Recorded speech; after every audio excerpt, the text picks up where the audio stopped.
പ്രിയ ഗായികയാണ് അമൃത സുരേഷ്. താരത്തിന്റെ വിശേഷങ്ങളെല്ലാം തന്നെ താരം തന്റെ സോഷ്യൽ മീഡിയ പേജിലൂടെ ആരാധകരുമായി പങ്കുവയ്ക്കാറുമുണ്ട്.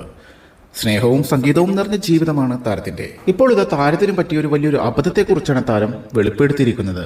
കഴിഞ്ഞ ദിവസം അമൃത ഇൻസ്റ്റഗ്രാമിൽ പങ്കുവച്ചൊരു സംഭവമാണ് സോഷ്യൽ മീഡിയയിൽ വലിയ ചർച്ചയും.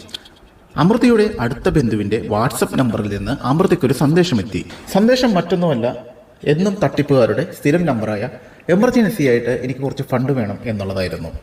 അതെ, അമൃതയുടെ അടുത്ത ബന്ധുവിൻ്റെ അക്കൗണ്ട് ക്രിയേറ്റ് ചെയ്ത് അതിൽ നിന്നും ഒരു മെസ്സേജാണ് അമൃതയ്ക്ക് അയച്ചത്. എനിക്ക് അത്യാവശ്യമായി 45,000 രൂപ വേണം, വേഗം തന്നെ ഇടണം. അമൃത ഒന്നും നോക്കാതെ മെസ്സേജ് കണ്ടപാടെ എമർജൻസി ആണല്ലോ എന്ന് കരുതി 45,000 രൂപ അയച്ചു കൊടുക്കുകയും ചെയ്തു. ഒറ്റ നോട്ടത്തിൽ അതൊരു ഫേക്ക് അക്കൗണ്ടാണ് എന്ന് തോന്നുകയില്ല. കാരണം എന്തെന്നാൽ ബന്ധുവിൻ്റെ പേര്, ബന്ധുവിൻ്റെ പ്രൊഫൈൽ ഫോട്ടോ ഇതെല്ലാം കൃത്യമായി തന്നെ അതിലും ഉണ്ടായിരുന്നു. പക്ഷേ തട്ടിപ്പുകാരൻ അങ്ങനെ വിട്ടില്ല. രണ്ടാമതും മറ്റൊരു സന്ദേശം കൂടി അയച്ചു. വീണ്ടും എനിക്ക് കുറച്ച് പണം കൂടി തന്നെ. അപ്പോൾ അമൃതയ്ക്കൊരു സംശയം തോന്നി. അമൃത ഉടൻ തന്നെ ആ ബന്ധുവിനെ വീഡിയോ കോൾ ചെയ്തു. പക്ഷേ ആ വീഡിയോ കോളിൽ ആരും ഫോൺ അറ്റൻഡ് ചെയ്യുന്നില്ല. പിന്നാലെ ബന്ധുവിനെ വിളിച്ച് സംസാരിച്ചപ്പോഴാണ് കാര്യങ്ങൾ മനസ്സിലായത്. അത് സ്കാമേഴ്സിന്റെ തട്ടിപ്പായിരുന്നു.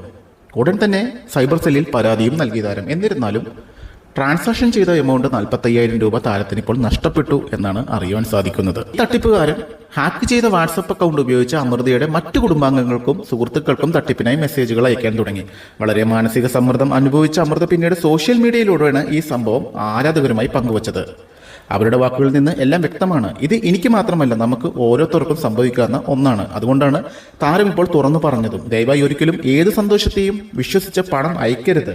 നിങ്ങളത് ഉറപ്പുവരുത്തിയതിനു ശേഷം മാത്രമേ പണം അയക്കാവൂ എന്നും താരം കൂട്ടിച്ചേർക്കുന്നു.